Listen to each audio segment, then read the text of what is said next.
Hello there. I am the Midnight Time Traveler, and, fortunately for me, we're traveling back to ancient Rome today. I know you may be using this video to fall asleep, so before that, make sure to like the video and subscribe. Also, where are you from, and what time are you watching? I awaken as the pale glow of dawn filters through the narrow slit of my rudimentary lodging, the cool morning air stirring the straw beneath me. I rise, brushing stray bits of straw from my tunic, and step into the street where the scent of freshly baked bread drifts from a nearby bakery. The baker, a stout woman with flour-dusted arms, lifts a fresh loaf of panis quadratus from her brick oven and offers me a warm crust to sample. I accept gratefully, marveling at the balance of crisp crust and tender interior, and learn that she measured the dough by eye, kneading it on a simple wooden table that has served her family for 2 generations. As I stroll toward the forum, my footsteps echo against smooth stones worn by centuries of sandals and boots. Merchants have begun to arrange their stalls beneath the shadow of the Basilica Julia, where law courts will convene later today. I pause to observe a fishmonger whose display of mullet and bream glistens in the soft light. He jokes with a customer, mentioning that these fish were caught just last night off the coast of Ostia, and that the best way to prepare them is to drizzle olive oil, a pinch of sea salt, and perhaps a scattering of fresh rosemary. I nod appreciatively, imagining how this simple meal would rival any elaborate feast back in my own time. Further on, I pass the Temple of Saturn, its column bases still thick with the residue of ancient sacrificial rituals. 2 priests stand near the steps, their garments pristine and their manner solemn, as they prepare offerings of wheat and wine to ensure this city never lacks grain during lean seasons. Water flows through stone channels overhead, arcing like liquid rainbows in the bright sky. Here, patrons gather for quick bites of lentil stew, spiced dormice, and slices of sun-dried fruit. I rest against a marble column, feeling its ancient inscriptions beneath my fingertips, and tradition, community, and personal pursuit, all woven together under a sky that has witnessed centuries of triumph and challenge. A gentle mist drifts through the colonnades, carrying the mingled scents of heated water, crushed herbs, and warmed stone. My first sight is the frigidarium, where pools of unexpectedly cold water lie still beneath vaulted ceilings. The heat here is enveloping, coaxing every muscle to relax. Emperor after emperor added new wings to this complex, and today it stands as a testament to Rome's power and generosity. African granite columns stand beside marble from Greece, all assembled to inspire awe and to demonstrate that no land lies beyond Rome's reach. A philosopher leaning against the basin offers me a soapless, cleansing mixture made of olive oil and fine sand. Their bodies gleam with perspiration under the sun, and a trainer calls out encouragement in measured Latin, urging balance of stance and precision of movement. My skin tingles with renewed vitality, and my mind buzzes with observations of a society that seamlessly blends practicality with pleasure.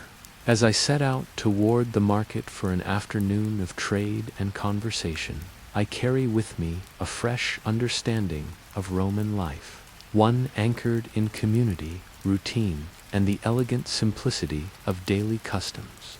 Dried figs glisten on a plate, briny olives offer a satisfying bite, and fresh flatbread is torn into rustic wedges. Stalls line both sides of a broad cobblestone street, their awnings woven from white and red wool to shield vendors and patrons from the relentless sun. Here, a bronze smith hammers heated metal on an anvil, sparks dancing like fireflies into the air. He explains that bronze, an alloy of copper and tin, forms the backbone of Roman weaponry and household implements alike. The performance features exaggerated gestures and witty dialogue in colloquial Latin, drawing laughter from children perched atop their parents' shoulders. Lanterns flicker to life, and the air cools with promise of evening refreshment. With full senses and a heart lightened by new friendships and marvels of craft, I prepare to continue my journey through this ancient metropolis, eager to witness how a Roman knight unfolds. His children, barely old enough to grasp letters, pepper him with questions about distant places, imagining the sea as a doorway to adventure rather than a barrier.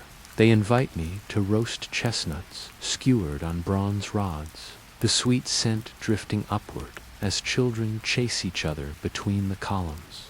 Above us, the sky deepens to a rich indigo, and I spot Venus rising near the horizon, her pale shimmer a promise of another clear day to come. The mother smiles warmly as the youngest, a round-cheeked boy, asks whether the sailors ever fought dragons on the open waves. As I climb the narrow staircase, I reflect on how this city, though ancient, breathes with warmth and efficiency, weaving simple routines into a tapestry of shared purpose. Under the watchful stars, I settle onto my straw mat, ready to dream of the wonders that tomorrow will reveal. A clap of thunder, rare in midsummer, startles the children and ushers in a gentle shower of rain. We huddle beneath a woven canopy, watching rivulets trace arcs along the roof tiles. A neighbor arrives, dripping but smiling, carrying a cluster of ripening figs wrapped in a linen cloth as a gift. This unexpected exchange underscores a profound truth. Romans understand hospitality not as ceremony, but as the straightforward warmth of human connection, explaining that most creatures met at sea are far less frightening than wild rumors suggest. The lanterns gleam like fireflies along the cobbles, and the scent of wet earth mingles with the last whiffs of burning olive oil in lamps. I pause to admire the facade of a small temple to Vesta, its guardians tending the sacred flame that must remain alight through the night.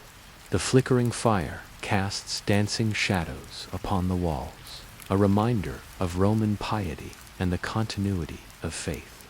Even the stern-faced guard, leaning against a nearby column, cannot suppress a grin as the acrobat balances precariously on a wooden pole. The hostess nods in agreement, remarking that a well-ordered household relies on each person's skill, whether in tending gardens, forging tools, or teaching young minds the art of rhetoric. She gestures toward a simple clay jar holding sprigs of rosemary, explaining that this herb symbolizes remembrance and was often woven into wreaths for festive occasions. The hostess, a gracious matron with gentle eyes, welcomes me inside and motions me to recline upon a triclinium couch draped with soft wool cushions. Her family gathers around low tables set with shallow bowls of pulse, a creamy porridge made from spelt, enriched with bits of savory herbs and a drizzle of olive oil. A servant lad carries in plates of leeks and tender strips of boar meat, seasoned with fresh coriander and a hint of pepper imported from the east nearby. A potter shapes clay on a slow-turning wheel, coaxing it into elegant amphorae decorated with geometric patterns and scenes of harvest festivals. I marvel at his deft touch and ask how long it takes to fire a perfect vase. He replies that the kiln must reach precisely 800 degrees, and that maintaining a steady temperature over 2 days tests a potter's patience more than any competition in the amphitheater. A cheerful fruit seller offers me a sample of honeyed figs, their skin still warm from midday warmth. She tells me that purple dye, reserved for senators and emperors, comes from sea snails and commands a price that most commoners could not afford. Yet the mastery of basic dyes ensures that even modest Romans can wear tunics of varied hue, a small flourish of color in their daily lives. From grand spectacles in the amphitheater to small street performances, public amusement serves as communal relief, uniting people of all statuses. The simple pleasure of shared laughter underlines the broader truth I have discovered. Life in Rome is not solely about conquest and power, but also about community, ingenuity, and delight in everyday wonders. A fishmonger nearby lifts a glistening sea bass and offers to gut and clean it on the spot. Armored gloves protecting his hands as he works with swift precision. He tells me that skilled fishmongers can earn good coin by selling cleaned fish directly to patrician households, a trade built on trust and speed, and explains that these were packed in amphorae by honey vendors from the island of Lesbos, a journey of weeks by sea that demonstrates Rome's mastery of logistics. Servants circulate with jugs of chilled wine diluted with water, a custom meant to temper the strength of the vintage. And the rare silphium, once prized so highly that its harvest outpaced its natural growth. He recounts, with a rueful shrug, that the demand for silphium was so great that the plant may now be extinct. Yet its legend lives on in cookbooks and the anecdotes of adventurous gourmands. I taste a pinch of coriander, catching notes of citrus, and imagine how these aromas must have astonished Romans accustomed to simpler fare. I listen to a senator's nephew recount the morning's debate on property levies, while a merchant from Hispania extols the virtues of his region's sun-ripened grapes. Nearby, a poet recites verses about the founding of Rome, his audience nodding along to each elegant turn of phrase. I am invited to join a friendly match of harpastum, a spirited ball game that combines elements of chase and strategy. A guide explains that Antaeus drew his strength from the earth itself, and only when lifted away could Hercules prevail. The tale strikes me as a metaphor for this very city, whose citizens draw power from the land beneath their feet and the shared bonds of tradition. I realize that even in an empire of marble and conquest, the foundation of strength lies in simple, enduring connections. At first, I fumble with the small, hard ball, but an experienced player gently corrects my grip, explaining that a slight twist of the wrist can change the entire course of play. We laugh together when I accidentally send the ball flying over the wall, and I'd come to appreciate how physical exercise here is seen not only as preparation for battle, but also as a way to sharpen the mind and bond the community. He explains that Romans prize this method of exfoliation almost as much as they prize eloquent speech. As I massage the gritty paste across my skin, the cares of travel slip away, reminding me that in this world, hygiene is not a private luxury, but a communal custom, open to anyone with a few coins to spare. A burly fellow, his tunic wrapped loosely at the waist, plunges into the pool with a splash that echoes against the walls. He emerges, chuckling, droplets cascading from his hair, and calls out that a brisk dip is the best way to awaken both skin and spirit. The city pulses with energy, yet never lacks order or purpose. The air feels like a soft shawl around my shoulders, and I learn from a nearby attendant that the Romans heat these rooms by channeling hot air from furnaces beneath the floor. This ingenious method, known locally as hypocaust heating, not only warms the floor, but also the walls, transforming the chamber into a gentle cradle of warmth. I recline on a wide marble bench and watch as citizens of every rank move through the space, sharing news of grain deliveries, speculating on the next chariot race at the Circus Maximus, and offering polite critiques of the latest toga fashions. As I rise to continue my exploration toward the famed public baths, I cannot help but feel a profound admiration for a society that has forged civilization from stone, water, and the shared will of its people. A trio of young boys chase each other across the plaza, their laughter as bright as any melody I have heard in my travels. Nearby, elderly men play a board game with painted pebbles, each move accompanied by lively debate about strategy and honor. I strike up a friendly wager on the next move, earning smiles and teasing taunts that feel utterly timeless. I note how the proprietor keeps his wares in recessed marble counters, the cool surface preserving food throughout the heat of the day.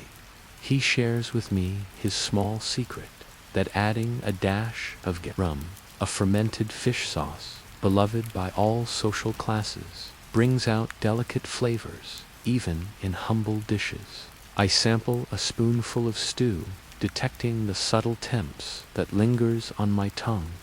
I realize that the resourcefulness of these cooks rivals the best chefs of any era.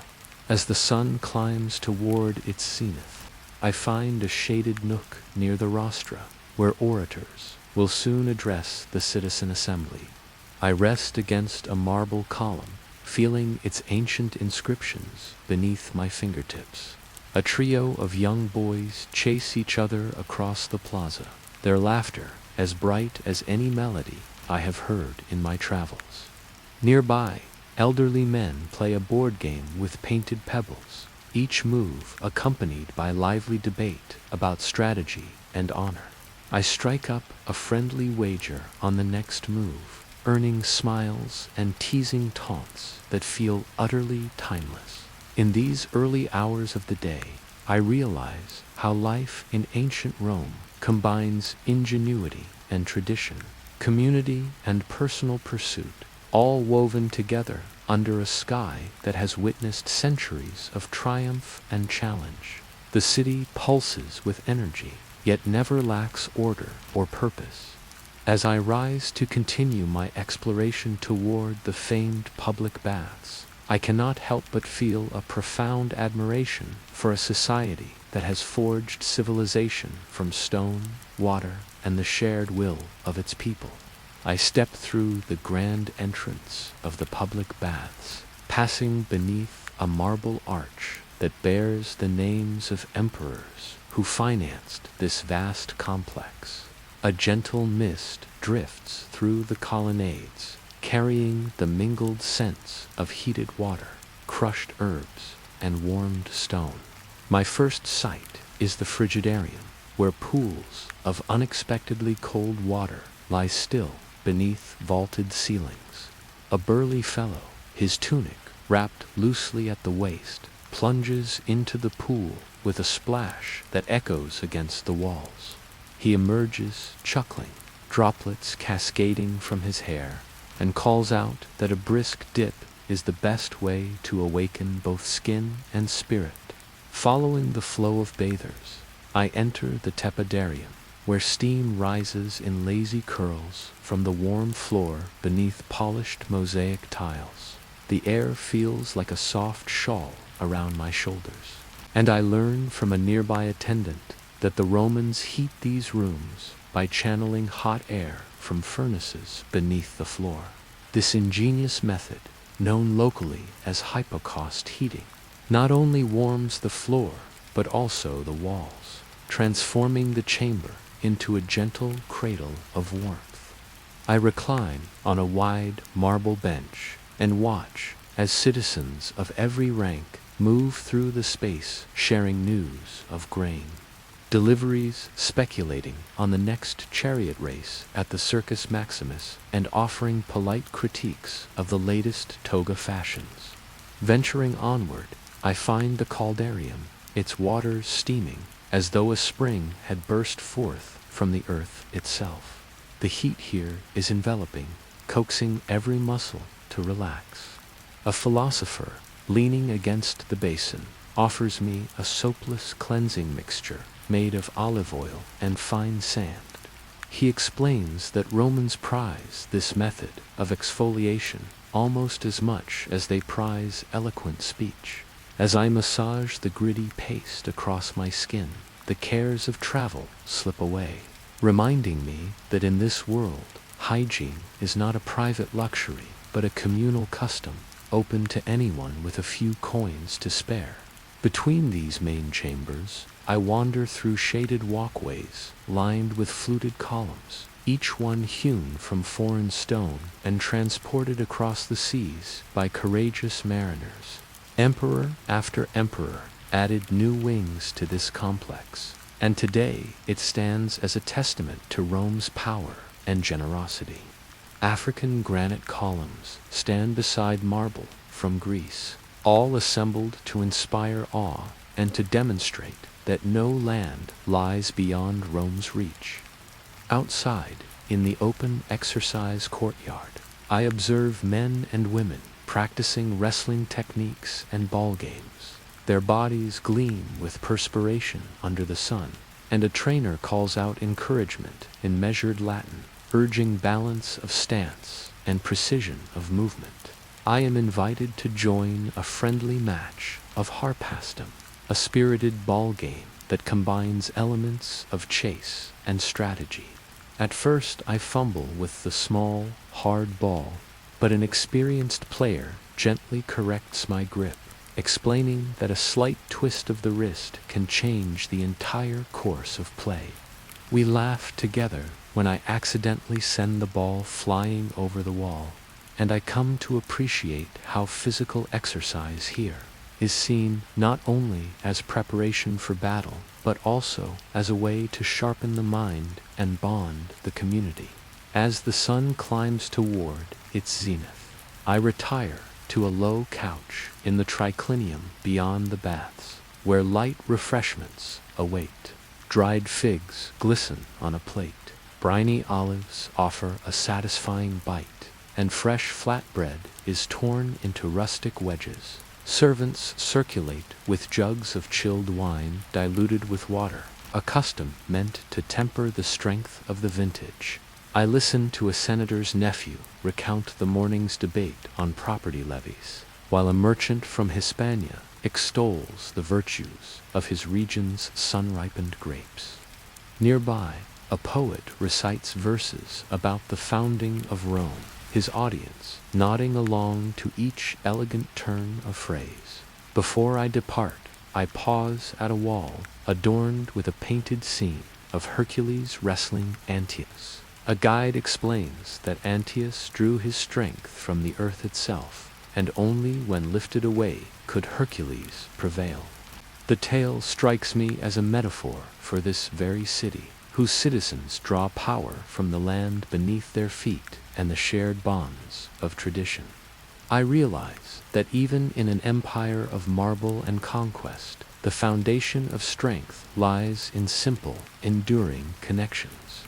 Emerging once more into the bright city streets, I feel invigorated by the rituals of bathing and exercise.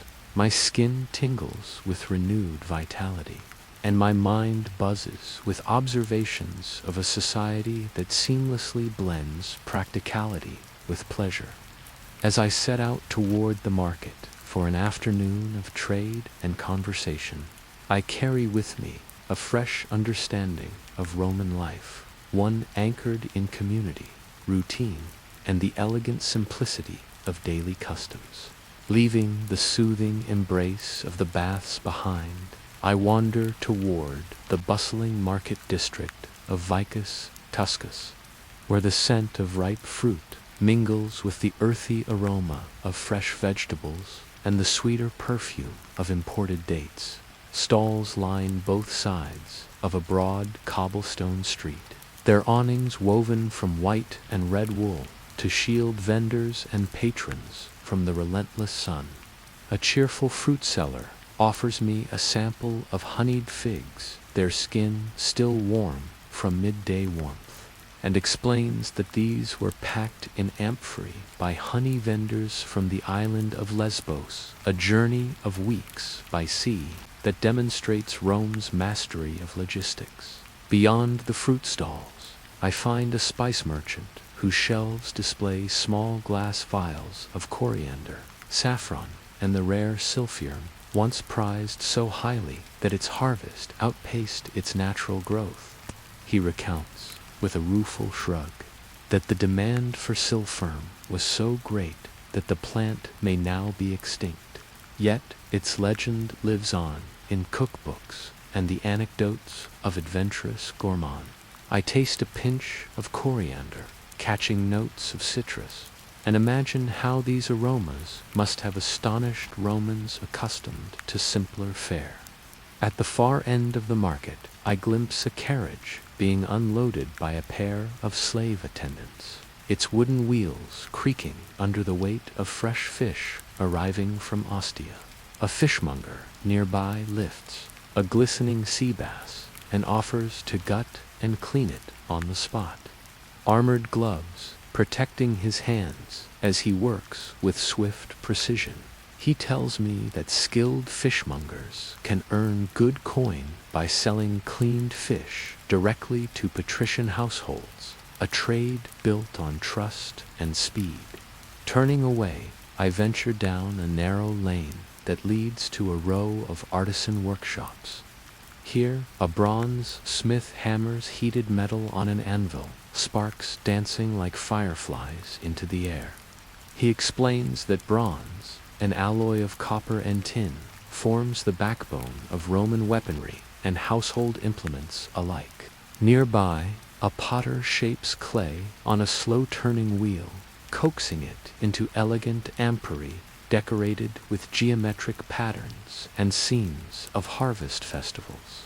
I marvel at his deft touch and ask how long it takes to fire a perfect vase. He replies that the kiln must reach precisely 800 degrees, and that maintaining a steady temperature over 2 days tests a potter's patience more than any competition in the amphitheater. Across the way, a weaver sits before a large loom, interlacing threads of wool dyed brilliant red with those of natural sheep white. She tells me that purple dye, reserved for senators and emperors, comes from sea snails and commands a price that most commoners could not afford. Yet the mastery of basic dyes ensures that even modest Romans can wear tunics of varied hue, a small flourish of color in their daily lives. As the sun dips low, I hear an unexpected commotion. A troupe of performers setting up a portable stage for a mimes and acrobats show. A clownish figure, his face painted in chalk white with black accents, invites me to sit among the spectators. The performance features exaggerated gestures and witty dialogue in colloquial Latin, drawing laughter from children perched atop their parents' shoulders. Even the stern-faced guard, leaning against a nearby column, cannot suppress a grin as the acrobat balances precariously on a wooden pole. Watching the show, I reflect on how Romans cherish entertainment alongside their civic duties. From grand spectacles in the amphitheater to small street performances, public amusement serves as communal relief, uniting people of all statuses. The simple pleasure of shared laughter underlines the broader truth I have discovered. Life in Rome is not solely about conquest and power, but also about community, ingenuity, and delight in everyday wonders. Dusk begins to settle as I bid farewell to the marketplace. Lanterns flicker to life, and the air cools with promise of evening refreshment. With full senses and a heart lightened by new friendships and marvels of craft, I prepare to continue my journey through this ancient metropolis, eager to witness how a Roman night unfolds. As the lantern light grows more insistent in the cooling air, I make my way toward the dinner tables of a modest domus tucked beside a quiet alley. The hostess, a gracious matron with gentle eyes, welcomes me inside and motions me to recline upon a triclinium couch draped with soft wool cushions. Her family gathers around low tables set with shallow bowls of pulse, a creamy porridge made from spelt, enriched with bits of savory herbs and a drizzle of olive oil. A servant lad carries in plates of leeks and tender strips of boar meat seasoned with fresh coriander and a hint of pepper imported from the east. I lean in to listen as the hostess's husband, a merchant of modest means, recounts his day's travels to Terracina. He describes the smooth curves of the coastal road, the inns where travelers paused to rest, and the occasional sighting of wolves at dusk. His children, barely old enough to grasp letters, pepper him with questions about distant places, imagining the sea as a doorway to adventure rather than a barrier. The mother smiles warmly as the youngest, a round-cheeked boy, asks whether the sailors ever fought dragons on the open waves. She quells his fanciful notion with a playful kiss upon his brow, explaining that most creatures met at sea are far less frightening than wild rumors suggest. Between mouthfuls, I share my own astonishment at the seamless way artisans, farmers, and scholars contribute to daily life here. The hostess nods in agreement, remarking that a well-ordered household relies on each person's skill, whether in tending gardens, forging tools, or teaching young minds the art of rhetoric. She gestures toward a simple clay jar holding sprigs of rosemary, explaining that this herb symbolizes remembrance and was often woven into wreaths for festive occasions. After the meal, the family moves to a small courtyard paved with terracotta tiles, where a brazier holds glowing embers under a grate of iron. They invite me to roast chestnuts skewered on bronze rods, the sweet scent drifting upward as children chase each other between the columns. Above us, the sky deepens to a rich indigo, and I spot Venus rising near the horizon, her pale shimmer a promise of another clear day to come. Suddenly, a distant roll of thunder rumbles across the city. A clap of thunder, rare in midsummer, startles the children and ushers in a gentle shower of rain.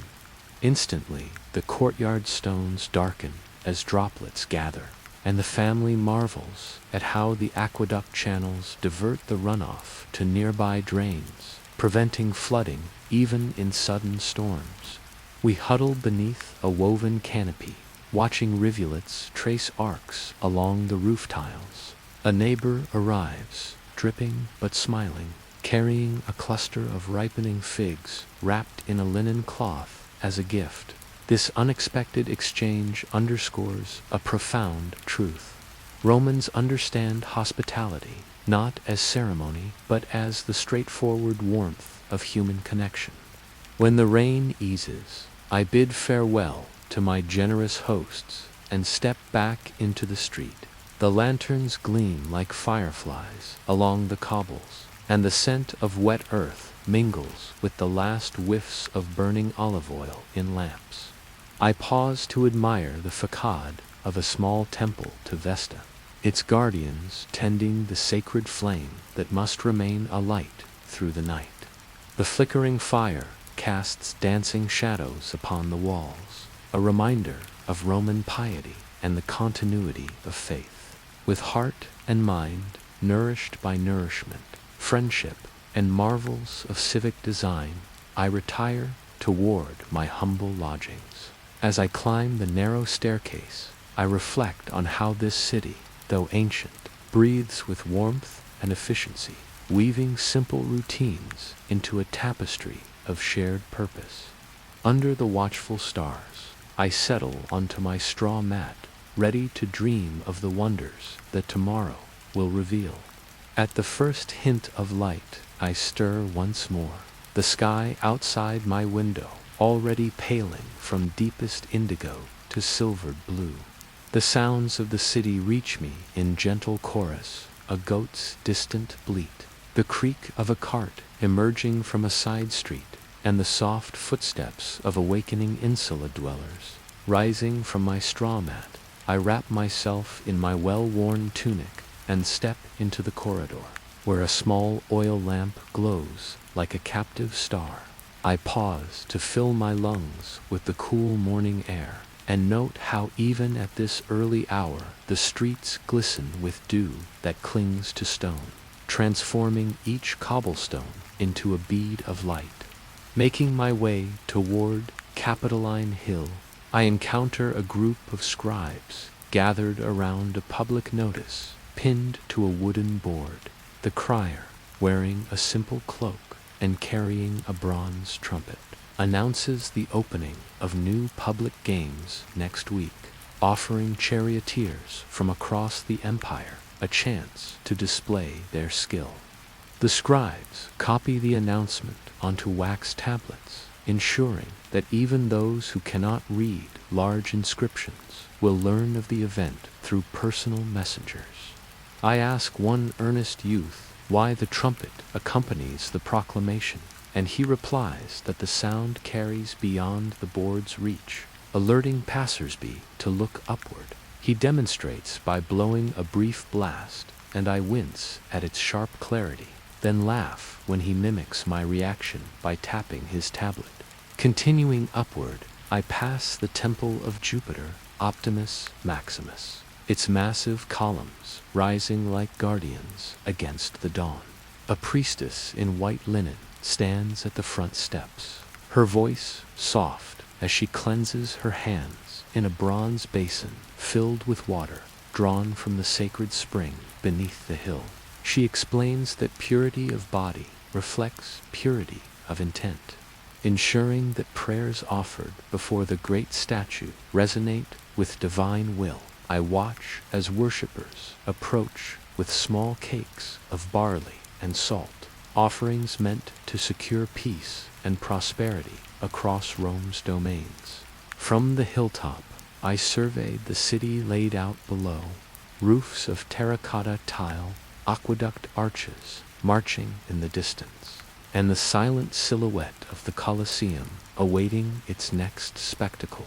I ask a nearby sentinel whether Rome ever sleeps, and he smiles, replying that the city rests but never slumbers, for its people work, worship, trade, and debate until the last lamp is extinguished. The idea appeals to me, suggesting a living organism rather than a static monument. I descend toward a small apothecary near the Subura district, drawn by the pungent aroma of herbs and resins. A learned woman, her gray hair tied back with a leather cord, shows me jars filled with powdered turmeric, ground myrrh, and crushed mint leaves. She tells me that Romans use these for healing wounds, easing stomach discomfort, and freshening the mouth after hearty meals. She offers me a pinch of mint to chew, and I marvel at how its cool flavor lingers, bridging the gap between humble folk remedies and sophisticated tastes. As mid-morning approaches, I navigate a narrow alleyway that leads to a schoolroom where children recite their letters in unison. A teacher guides them through the alphabet carved into wooden tablets, praising correct pronunciation and patience. I recall my own lessons long ago and realize that early education here focuses on memorizing moral sayings and civic virtues rather than arithmetic or science. Yet I overhear a spirited child reciting a passage about duty to family and state, and sense that these lessons form the backbone of Roman identity. Near the school, a baker wheels out a cart laden with steaming buns and round cakes called placenta, made of layered dough and sweet cheese. The baker offers me a piece, explaining that these treats accompany morning gatherings of neighbors, sharing news and lively conversation. I accept gratefully, noticing that even a simple cake fosters connection among people of varying backgrounds. Suddenly, a distant clang rings out, followed by a cheer from nearby laborers unloading marble at a new building site. I join the small crowd and learn from the foreman that they are erecting a new granary to store the next harvest of wheat. He points out that this structure will safeguard food reserves for times of scarcity and ensure families across the city have bread on their tables. The workers, covered in chalk dust and sweat, break into a momentary song, harmonizing a chant about strength through unity. I stand entranced, realizing that labor itself becomes celebration when it serves the common good.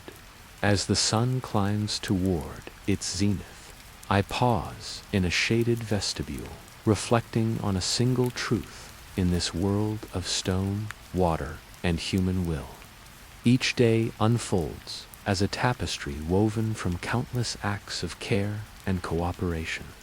Life here may lack modern conveniences, yet it hums with purpose and community, proving that even 2,000 years ago, people knew how to live well together.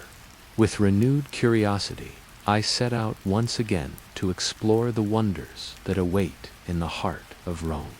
By mid-afternoon, I find myself drawn to the library of Ulpian, a modest repository of scrolls tucked away near the edge of the forum. Its entrance is framed by two fluted columns carved from pale marble, and as I step inside, the scent of aged papyrus greets me like an old friend.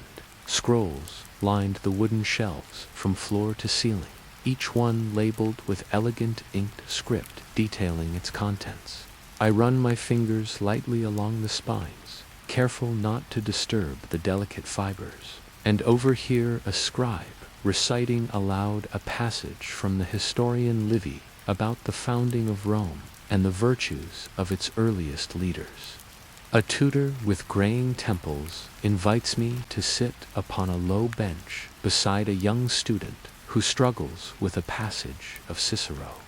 I watch as the tutor breaks down the syntax into simpler phrases, explaining that Latin word order often shifts emphasis rather than dictates meaning.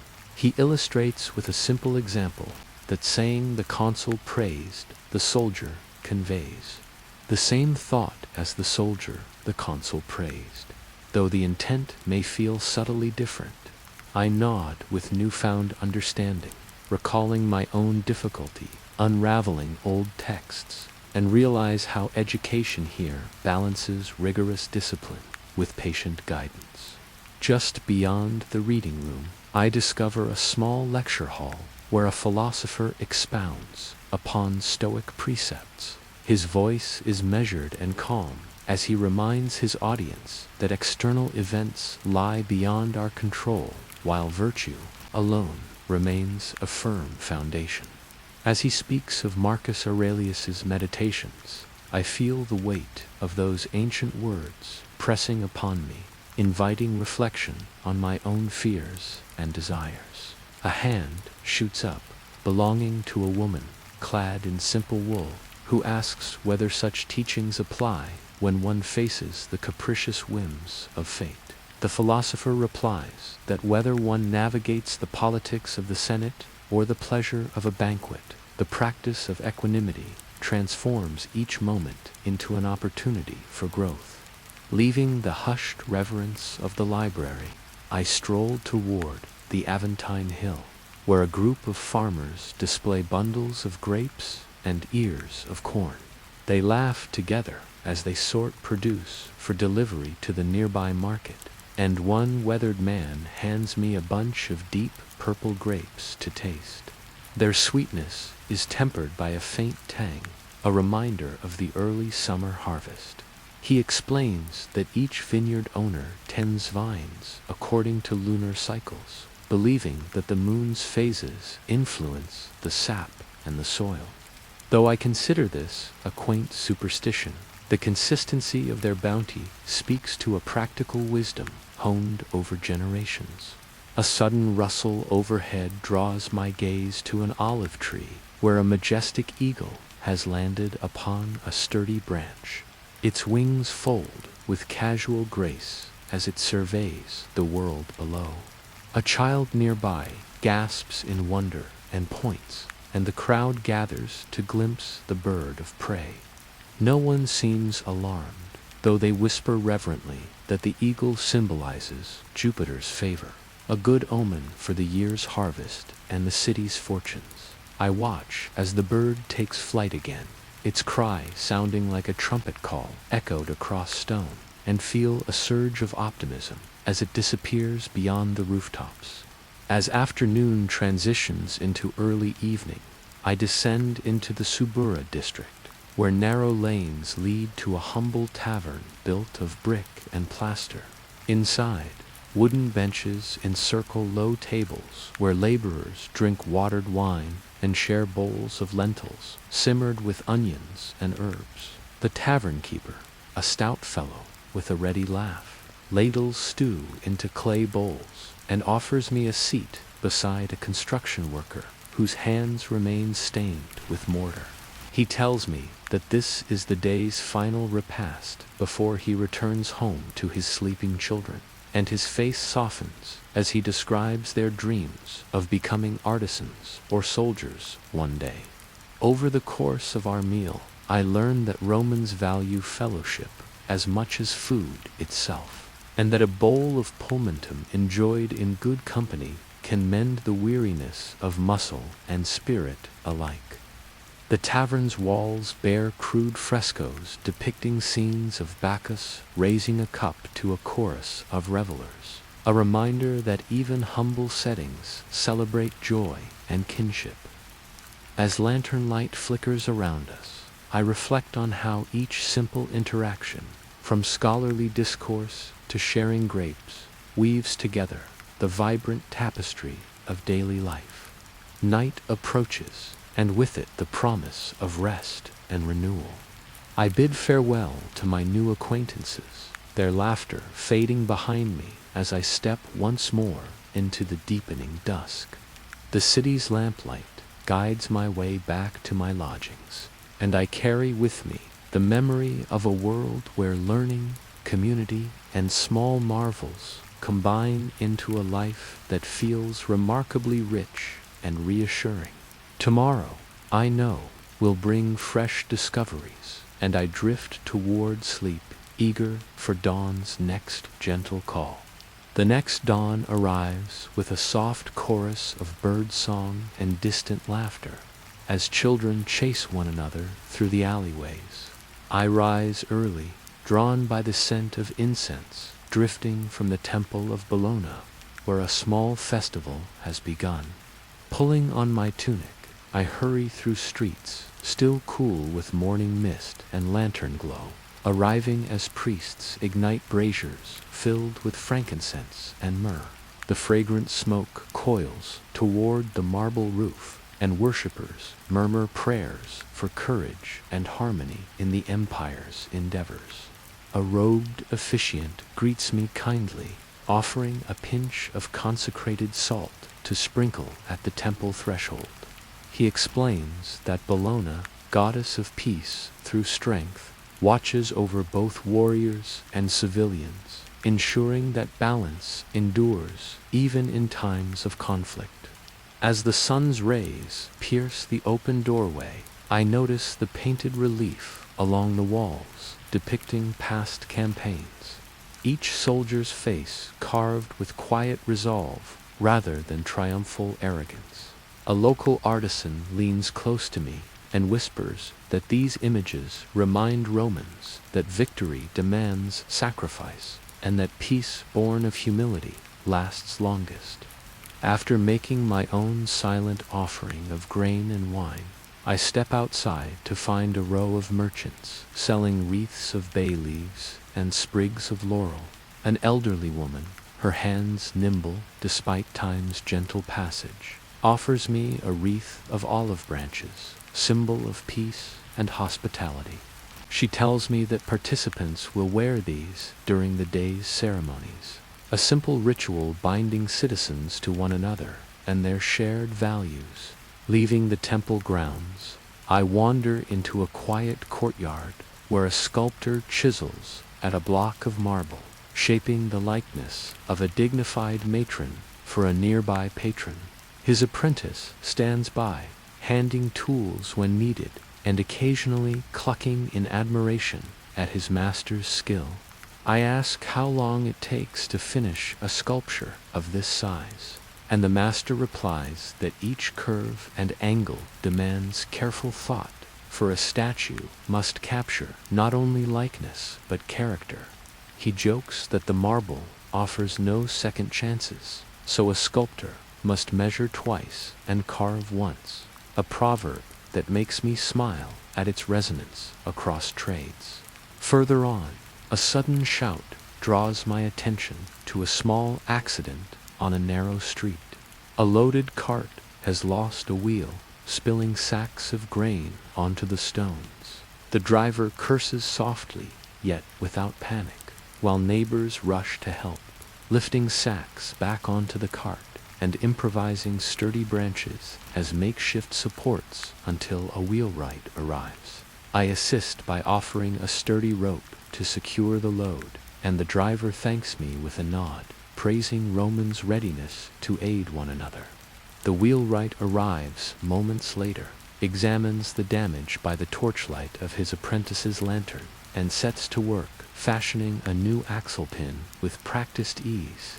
By late morning, I reach the Campus Martis, where organized groups practice military drills. Legionaries in crisp uniforms march in precise steps, their shields forming interlocking patterns as they advance in unison. An officer spots my curious gaze and invites me forward to observe the pila tossing demonstration.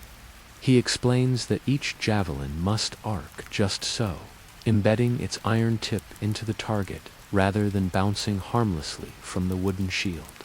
I watch as soldiers hurl their pila with surprising grace, each throw accompanied by a soft whistle as the metal cuts through the air. A young recruit misses his mark, sending his pila clattering to the ground, and his comrades tease him gently while the officer offers patient instruction on wrist angle and follow-through. As noon approaches, I find shelter beneath the portico of a small shrine dedicated to Fortuna, goddess of fortune. A small fountain burbles at the shrine's base, its cool water inviting tired travelers to refill their cups. I watch as a baker pauses to fill his flask, reflecting that even those who bake daily loaves trust that fate plays a role in the success of flour and fermentation. Nearby, a poet lounges upon a stone ledge, writing verses in charcoal on his wax tablet, eyes flicking between passersby for inspiration. He invites me to suggest a line about the morning's wheelwright rescue, and I jokingly propose praising the strength of community over the capriciousness of wheels. He laughs, bends his stylus, and invites me to read the couplet aloud once the wax cools. Walking away with renewed wonder, I consider how each festival, rite, each chance mishap, and each artful practice enriches daily existence in Rome. The city thrives not only on grand monuments, but on the steady rhythm of shared labor, celebration, and compassion, eager to witness the midday rituals that follow the morning's fervor. I press onward through streets awash with sunlight and life's gentle bustle. As the sun reaches its apex, I make my way back toward the Temple of Bologna, where the mid-morning rituals blend solemnity with exhilaration. Worshippers gather under linen canopies, their bay and olive wreaths still fresh with dew, and priests raise long metal trumpets that emit a resonant note, calling everyone to stand in respectful silence. The lead priest pronounces a blessing for the city's fortifications and its people's well-being, his voice steady as he sprinkles consecrated water upon the crowd. Children mimic his motions with small wooden bowls, pretending to douse one another in playful defiance of the ritual's gravity. A nearby matron laughs softly, reminding her daughter that respect demands quiet hands even when curiosity brims within. With the ceremony complete, the assembly parts to reveal a procession of legionaries bearing standards of collective victories. The soldiers lift their banners high, each emblazoned with emblems of past triumphs: the sheathed sword of peace, the wreath of victory, and the wolf's skull in memory of the city's legendary founders. A veteran soldier stands at ease beside me, turning to explain that each symbol tells a story of sacrifice and renewal. He adds that banners serve to unite legions scattered across distant provinces, much like a hearth's glow draws family members home in the depths of night. Leaving the sacred precinct, I wander into a plaza where a delegation of foreign envoys has arrived to pay tribute. Their garments shimmer with unfamiliar fabrics, patterned with geometric motifs and studded with small glass beads. One envoy, a tall figure wearing a tunic dyed deep indigo, greets me in an accent I barely place. He explains that he comes from the kingdom of Nubia, offering finely wrought gold bracelets as tokens of alliance and respect. A curious crowd gathers to admire the bracelets, sliding their fingers over the smooth metal and marveling at the intricate work. I ask the envoy how he traveled such vast distances, and he replies that his caravan moved through desert sands, guided by distant stars and seasoned guides who read the winds. His tale reminds me that even in an empire so vast, connections with far-off lands enrich Rome's tapestry of cultures. Nearby, a cluster of musicians strikes up a performance on wooden flutes and copper cymbals, their melody carrying notes both familiar and strangely exotic. A dancer clad in soft silk swirls to the music, her movements graceful as she weaves between onlookers. An elderly spectator taps his staff lightly, nodding in time, and tells me that this dance merges the steps of Egyptian ceremony with Roman flair. I join the small circle of watchers, feeling the rhythm vibrate in my chest, and catch sight of the Nubian envoy tapping his foot in quiet admiration. By early afternoon, my stomach reminds me of breakfast long past, and I follow the scent of spiced meats to a slow-cooking spit beside a market stall. The cook, a cheerful man with soot-smudged cheeks, offers me a sample of lamb roasted over olive wood embers and basted with honey and garum. He explains that the combination of sweet and savory honors Venus, goddess of harmony and pleasure, and that much like the city itself, this dish balances diverse elements into a cohesive whole. I savor the tender meat, noting how smoke and glaze intertwine, and thank him for sharing such a heavenly taste with a traveler far from home. As I walk off the rich meal along a shaded aqueduct channel, a sudden procession draws my gaze toward the Capitoline. A young magistrate rides atop a decorated chariot, pulled by two sturdy mules, his robes painted with stripes, marking his office.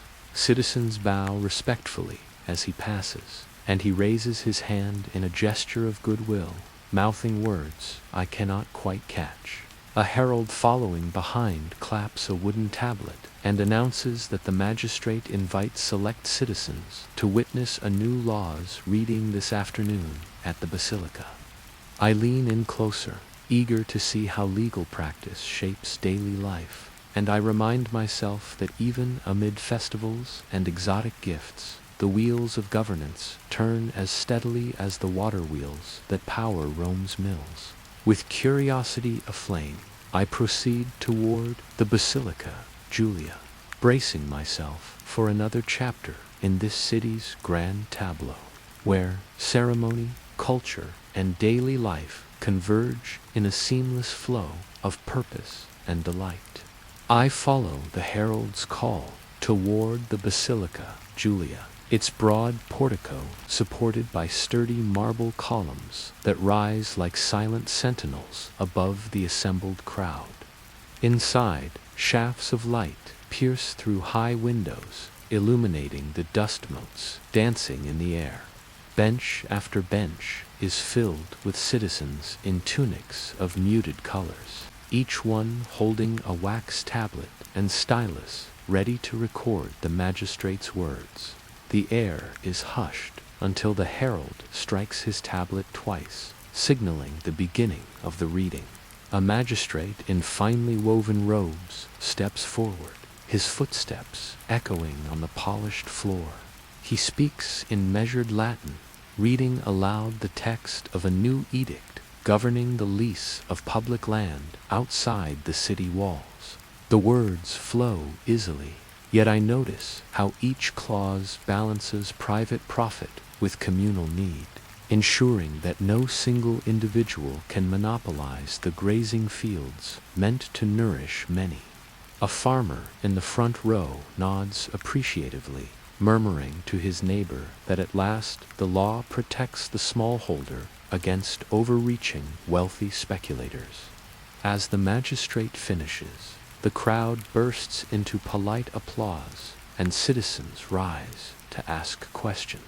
A pleader steps forward, his voice firm yet respectful, seeking clarification on the maximum length of any such lease. The magistrate responds patiently, explaining that leases may run no longer than 5 years, after which the land returns to the public domain.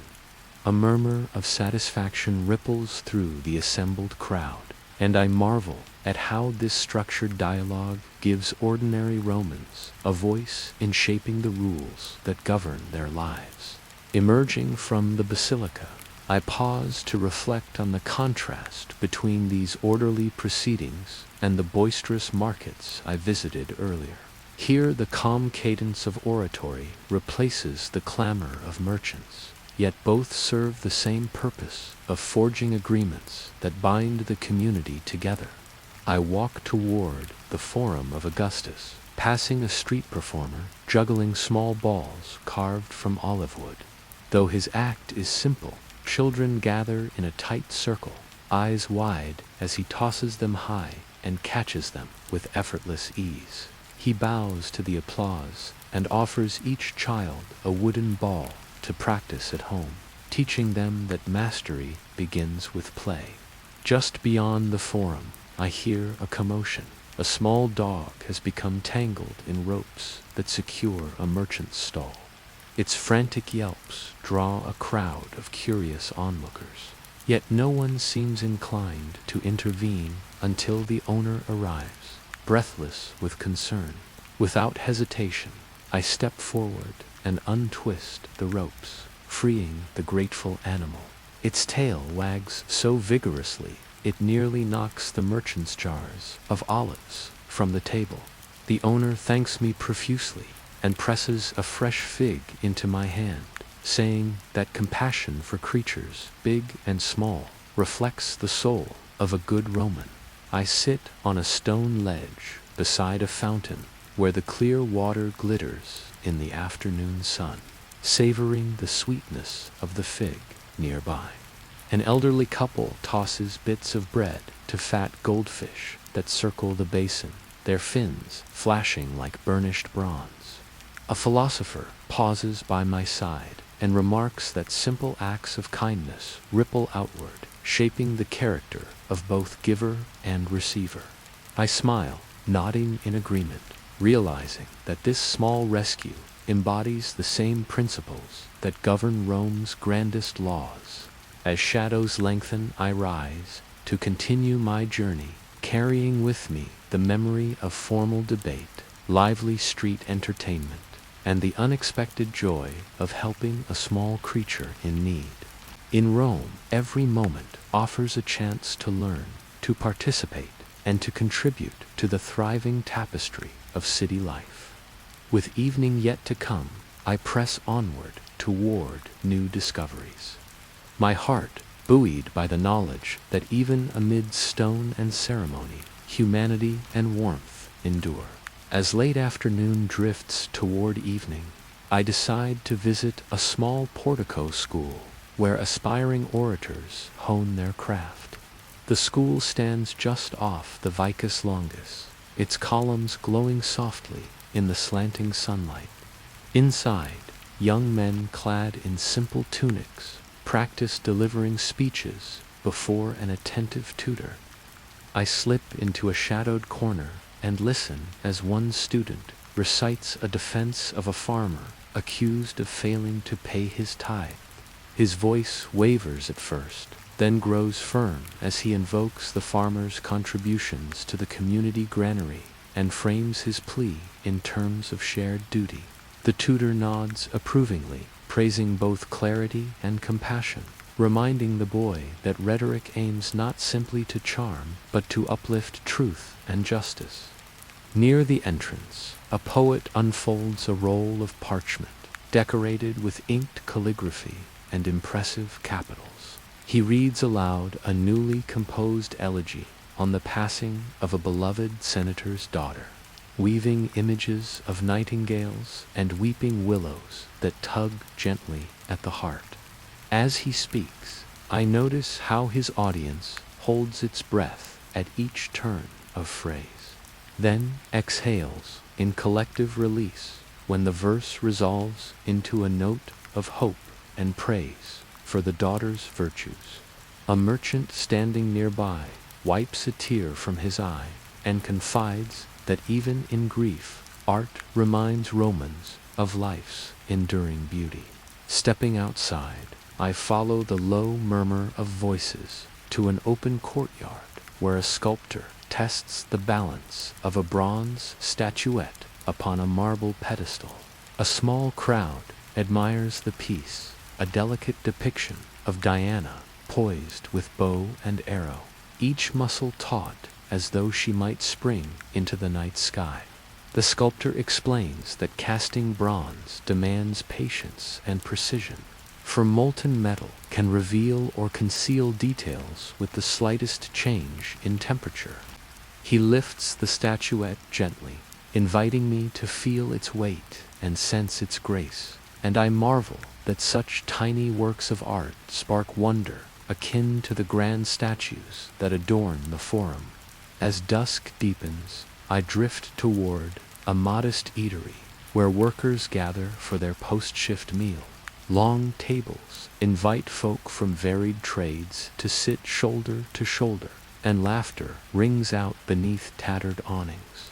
I join a table where a carpenter recounts a tale of rescuing a child from a collapsed scaffold, his chisel still tucked behind his ear, as though ready for any emergency. His companions interrupt with jokes about rogue stones and recalcitrant beams, yet beneath the laughter lies genuine respect for skill and bravery. A baker passes by, carrying a tray of sweet pastry twists fashioned from fried dough and dusted with honey, and I accept one gratefully, noting how the combination of textures and flavors yields a comforting end to a long day's labor. With my hunger sated, I wander back into the heart of the city, where lanterns glow in clusters along narrow lanes. The air cools as shops shutter their shutters, though a few inns remain open, their warmths spilling across thresholds in welcoming invitation. I pause before a modest shrine to Lares and Pinites, household gods whose presence protects each family's hearth and pantry. A family stands before the wicker basket placed as an offering, whispering a blessing over a loaf of bread and a small jug of wine. I slip a bronze coin into the basket as a gesture of gratitude for safe passage, feeling the quiet power of personal devotion. Further on, I encounter a patrol of the vigils, Rome's watchmen, walking in pairs along deserted streets. Their torches cast dancing shapes upon walls painted with frescoes of mythic scenes. I greet one watchman politely, asking how they distinguish friend from foe in the darkness. He replies that vigilance rests upon knowledge of the city's rhythms, that they know most houses and faces by sight and sound. He laughs softly and admits that even watchmen find time to admire nocturnal beauty, such as the shimmer of the moon on the Tiber or the distant toll of the bell at the temple of Vesta, calling final prayers for the day. As I journey homeward, I reflect on how each profession, whether authoring speeches, forging art, or preserving peace, contributes to the seamless functioning of this vast metropolis. Though my own world bristles with technology and complexity, here I have witnessed an elegance born of simplicity, clear role and common purpose, shared meals and shared dreams, routine rituals that bind neighbors as kin. Arriving at my lodgings beneath a sky thick with stars, I pause once more to inhale the quiet unity of a city at rest. My final thought before sleep claims me is that in Rome, as in any place where people care for one another and the traditions that sustain them, life is far from harsh. It is rather an enduring testament to the power of community and the grace of ordinary days. Before the sky blushes with first light, I find myself once more awake, as if my body now runs on Roman hours rather than modern clocks. The air is cool against my skin, and I step outside to discover the city still wrapped in a gentle hush. Only the faint clang of a blacksmith's hammer and the distant murmur of the Tiber remind me that Rome never truly sleeps. I wander toward the Circus Flaminius, where vendors begin setting up simple stalls of coffee-colored figs and thin pastries called placenta, their light sweetness perfect for a traveler's early appetite. A stooped octogenarian with a broad smile offers me a pastry warm from his brazier, telling me that bread baked before sunrise helps fuel fishermen casting nets at dawn.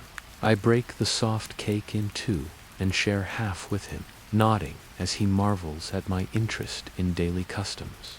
Continuing along the riverbank, I pass a line of small boats unloading amphorae stamped with Egyptian symbols, each vessel cradling olive oil pressed in Alexandria's sunshine. A stevedore, his arms ringed with leather bracers, explains how they navigate treacherous currents at night by reading stars and trusting the pilot's seasoned hand. Watching him roll an amphora carefully onto a wooden cart, I learn that precision equals safety, for one careless nudge can send 10 gallons of precious oil crashing into shattered clay. As dawn's first rays paint the eastern sky, I turn inland toward the temple of Venus Genetrix, goddess of love and new beginnings. The shrine stands within Caesar's Forum, its curving portico offering gentle shade and the scent of blossoming laurel. A priestess tends a small garden at the temple's edge, violets for modesty, myrtle for fidelity, and roses for celebration, her fingers moving deftly among petals. She greets me kindly and explains that worshippers arrive here to pray for harmony in family and community, believing that affection binds citizens as tightly as any law. I observe pilgrims touching the soft blooms before laying offerings of sweet cakes, imagining how similar such rituals feel across time. Leaving the temple, I ascend a gentle rise toward the Curia, where today's Senate session convenes to discuss measures for improving the safety of Rome's roadways. I slip into a side portico and watch senators in draped togas enter through the main doors. Each man's expression, a portrait of calm resolve. A herald standing just outside shares that plans include widening thoroughfares and erecting stone markers to guide travelers. I overhear a senator remark that a clear path encourages trade and fosters goodwill among neighboring regions. His colleague nods, adding that improved roads strengthen ties across the empire, reminding him of his own journey to Hispania years ago.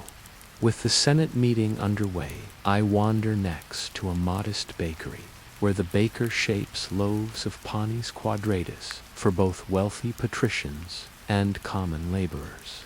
He tells me that his custom is to reserve a small batch of dough for the city's poor, leaving the finished loaves at the baker's door each night for those in need. I watch a small family appear at the back entrance, gathering fresh bread with quiet gratitude. The baker smiles at me, his eyes bright with pride in this simple act of generosity, reinforcing a lesson I have seen throughout Rome. Prosperity, balanced with compassion, fuels the city's heart. As mid-morning approaches, I make my way to the great amphitheater that towers above nearby insulae, its smooth stone curves curving gently in the growing light. A line of spectators forms beneath the entrance arch, eager for the midday games of chariots and equestrian displays. I learn that the favorites will be supported with song and dance as they circle the track. For Romans believe that public enthusiasm can sway both horses and drivers.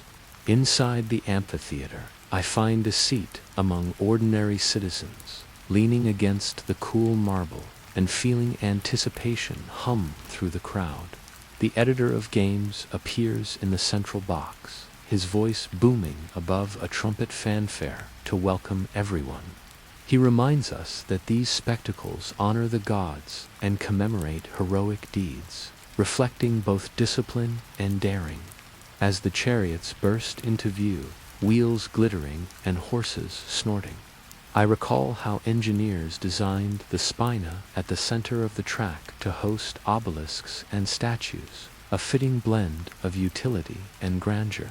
A sudden shout interrupts the roaring cheers when one chariot's wheel cracks against the stone curb, sending horses veering dangerously. Instinctively, a mounted attendant guides the animals to slow within a narrow passage, preventing a catastrophic crash. Spectators gasp, then erupt in relieved applause as the horses come to rest unharmed.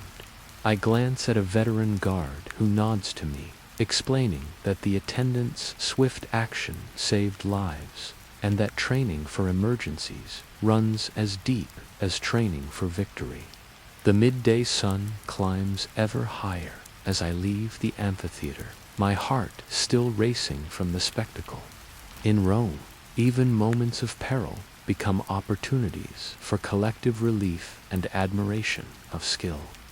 With each incident I witness, I marvel anew at a society built on foresight, shared responsibility, and an abiding sense that though fate may intervene, people stand ready to support one another. Eager for a brief respite before the afternoon's rituals, I head toward the shady grove of the Forum Boreum, where the soft breeze promises a moment of calm contemplation. Seeking respite from the midday sun, I wander into the small grove beside the Forum Boreum, where plane trees stretch their broad leaves above a ring of smooth stones. Merchants of cattle once gathered here under open sky, and though the trade now moves to larger markets, the space retains its gentle charm. A philosopher lounges on a low bench carved from travertine, his toga draped loosely about him as he scribes notes on a wax tablet. I greet him, and he offers me a share of his shade, remarking that even the greatest minds need moments of quiet observation. As we settle beneath the trees, he explains that the grove served as both refuge and meeting place for traders in sacrificial bulls destined for the temple of Hercules Victor. The cattle's strength symbolized protection, he says, recalling how early Romans offered bulls at this very spot to secure Hercules' favor against adversity. I imagine the hollow thunder of hooves on cobbles and the lowing of beasts echoing between nearby porticos, a sight that must have stirred both awe and apprehension in citizens of old. Nearby, an olive vendor arranges baskets of plump fruit gathered from groves along the Tiber's bend. He invites me to taste a pear, telling me that his family presses their oil in a single cold press cycle each autumn, preserving the bright herbal notes and avoiding any bitterness. I bite into a fruit and discover its flesh firm, yet yielding the flavor vivid and clean. He smiles when I ask how he avoids theft during harvest, and explains that neighbors watch one another's fields in rotation, forming a network of trust that discourages mischief.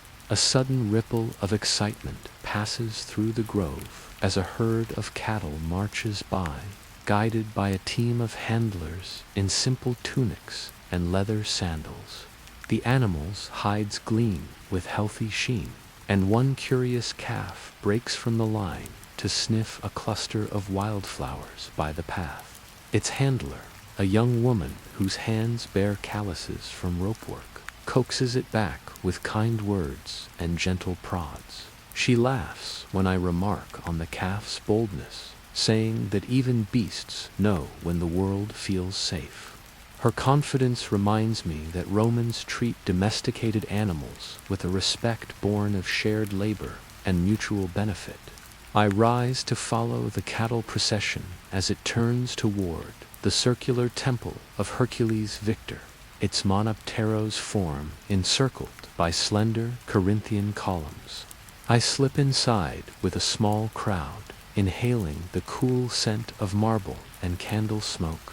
Worshippers circulate around the central statue, each placing offerings of fresh cheese and barley cakes at its base.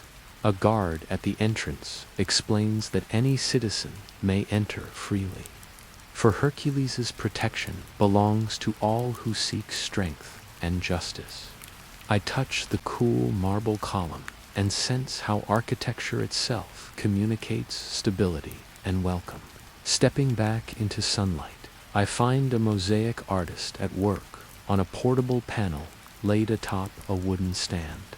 He glues tiny tesserae of colored stone into a swirling pattern he calls the Roman knot, a motif symbolizing eternity and interconnection. I ask how he colors each piece so precisely, and he shows me a set of pigments ground from local minerals and seashells, each chosen for lasting brightness. He admits that placing thousands of stones by hand requires patience greater than most philosophers can muster, earning my admiration and a playful promise to avoid impatience in future tasks. By late afternoon, my thoughts turn to refreshment, and I join a small gathering around a brazier where spiced wine simmers with cloves and honey. A kindly host ladles the warm concoction into clay cups, offering them with slices of crisp flatbread sprinkled with sesame seeds. Neighbors greet one another with embraces and shared laughter as they sip and graze, a reminder that even the simplest meal becomes a feast when shared in good company. A sudden flutter of white feathers draws my eye to a dove that lands lightly upon the brazier's edge, unruffled by heat. Children gasp and point, and an elderly woman leans in to whisper that a dove's visit signals peace and goodwill from the gods. The host raises his cup with a smile, toasting to harmony and shared fortunes across the empire. I lift my cup, too, letting the sweet warmth spread through me as birdsong drifts from the trees above. With spirits refreshed and curiosity anew, I take my leave of the grove. As I walk back toward the city's core, I carry memories of cattle and philosophy, of hidden mosaics and unexpected omens, all woven into the unfolding tapestry of a day in Rome. Each discovery reminds me that life here, though distant in years, resonates with the same delight in community, craft, and the gentle mysteries that turn ordinary moments into lasting wonder. As twilight deepens, I make my way toward the Theater of Marcellus, its tiered stone architecture glowing softly in the fading light. Merchants hawk small oil lamps to spectators, their clay bodies shaped like owls and sphinxes, each lamp promising clearer vision as shadows stretch across the seating. A vendor offers me a lamp etched with laurel leaves, explaining that light, guided by symbols of victory and peace, enhances both performance and appreciation. I purchase one gratefully, noting that Romans invest ritual even in the smallest comforts. Ascending the broad steps, I pass families settling onto smooth benches, couples sharing soft whispers, and students exchanging verses they've committed to memory for the morrow's lesson. Near the entrance, a troupe of masked actors rehearses behind a painted backdrop depicting the island of Delos, their tritons and dolphins painted in vivid blues and greens. A young actor in a goat mask practices a comic speech about a miserly farmer outwitted by a clever slave, his gestures broad yet gracious beneath the mask's fixed expressions. I greet him quietly, and he pulls aside his mask to reveal a grin, telling me that comedy teaches truths by exaggeration, much as tragedy reveals them by magnifying sorrow. The play begins with the flutter of a curtain, and the amphitheater comes alive with the hushed exclamation of anticipation. A herald recites the prologue, invoking Apollo and Melpomene, and then the actors launch into a satire of courtly intrigue. I follow the dialogue as they exchange barbed compliments and pangs of mistaken identity. The fishmonger's rapid-fire retorts draw roars of laughter, validating the performer's belief that humor unites the crowd in shared delight. Midway through the performance, a rumble of thunder rolls overhead, and a sudden shower splatters the stage. Actors pause only briefly before lifting their costumes above their heads in mock exasperation, transforming the interruption into part of the comedy. Spectators cheer as they observe how Romans embrace even inclement weather with good humor. The rain eases as quickly as it arrived, leaving the stage glistening and the air rife with fresh humidity. A chorus of voices chants encouragement, and the play continues seamlessly, each line delivered with renewed energy as the actor playing the magistrate quips about Neptune's test of endurance. As night fully settles, lanterns arranged around the orchestra pit cast dancing shadows across the columns. The final scene draws to a close with a joyful reconciliation. The greedy farmer sharing his treasure with the slave who outwitted him, embodying a lesson that generosity wins more hearts than avarice. The audience rises in applause, the sound echoing beneath the vaulted sky. I linger to thank the actors, and one invites me to witness the dawn rehearsal tomorrow, noting that practice never ends for those committed to art and truth. Leaving the theater with a light step, I am drawn to a tavern still open near the Tiber's edge. Inside, a crackling fire warms the room, and the tavern keeper ladles bowls of barley and vegetable soup to hungry patrons. He offers me a bowl, along with a chunk of coarse bread, explaining that a simple meal soothes the soul after the day's excitements. As I eat beneath banners depicting Neptune's trident and a dolphin leaping over waves, I reflect on how Roman evenings blend spectacle and sustenance, how laughter and hearth unite to dispel weariness. Stepping back into the night, I follow the river's gentle flow, lantern in hand, toward my lodging. The water mirrors the moon's path, guiding me as surely as any signpost. My heart brims with gratitude for a civilization that crafts joy from ritual, that weaves daily routine into something greater than the sum of its parts.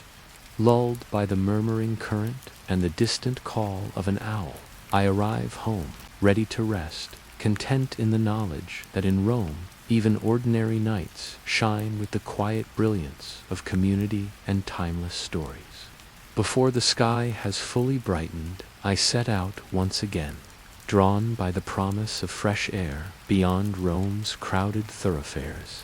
Slipping through a quiet gate in the Servian wall, I step onto the Via Appia, where at dawn the road lies empty, save for the soft echo of my sandals against aged stones. On either side stretch fields of barley and stands of olive trees, their silvery leaves whispering in the earliest breeze. A lone shepherd guides a flock of sheep across the road, their bells tinkling like distant laughter. I pause to greet him, and he points westward to a hill crowned by a modest temple devoted to Diana.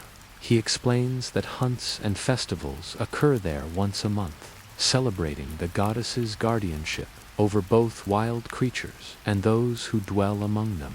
Continuing down the road, I encounter a way station where travelers pause to rest. A thatched lean-to shelters, a table piled with fresh water, amphorae, and earthenware cups. Beside it, a small group of legionaries washes away the dust of the road, their tunics darkened by sweat, yet bright with the bronze of their daggers and belt buckles. One soldier spots my curious gaze and invites me to share a bowl of porridge made from spelt and honey.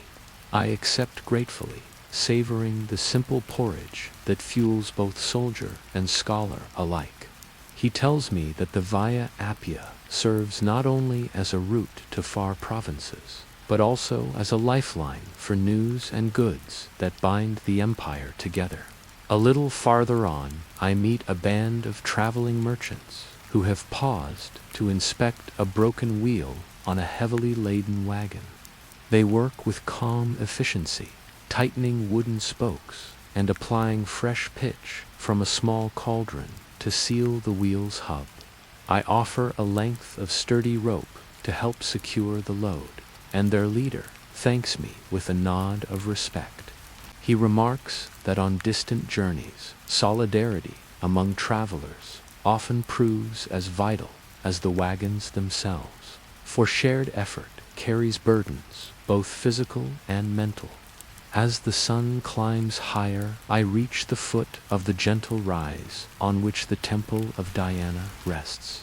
A flight of shallow steps leads to the sacred precinct, where laurel branches and woven reed mats line the stone floor. Worshippers arrive bearing small offerings of grapes and goat's cheese, placing them before Diana's statue carved from white marble. An attendant sprinkles water from a bronze bowl, murmuring a prayer for bountiful harvests and protection from wild beasts. I lift a handful of laurel leaves myself, the pungent scent reminding me of both victory and renewal. From the temple's terrace, I gaze back toward Rome's distant rooftops, the spires and domes half obscured by morning mist. I realize how the city's rhythm extends beyond its stone walls, nourishing fields and forest glades with its pulse. A fellow visitor, a traveling scribe, recounts tales of distant scholars who exchange scrolls at such roadside shrines, spreading knowledge from Alexandria to Gaul. He invites me to share in his meal of bread and olives, and as we eat together under the open sky, I am struck by how hospitality fosters bonds that transcend both class and origin. By mid-morning, I prepare to return along the same road that brought me here. With each step, I carry the memory of open fields, of unexpected camaraderie, and of sacred rites performed beneath ancient trees. The world outside Rome's stone heart feels wide and welcoming, a place where daily toil and spiritual practice blend seamlessly.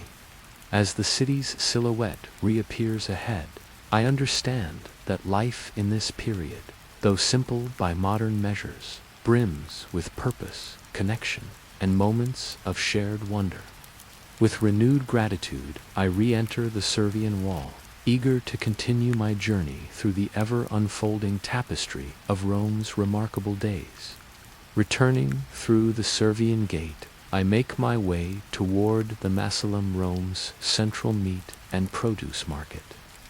The scent of fresh herbs mingles with spices, and the earthy aroma of cured meats hanging from wooden beams.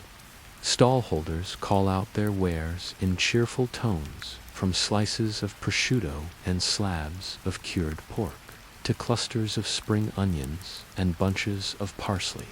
I stop beside a butcher whose cleaver gleams in the bright sunlight, and he offers me a thin slice of aged cheese to cleanse my palate before tasting the sausages he has prepared with pepper and coriander.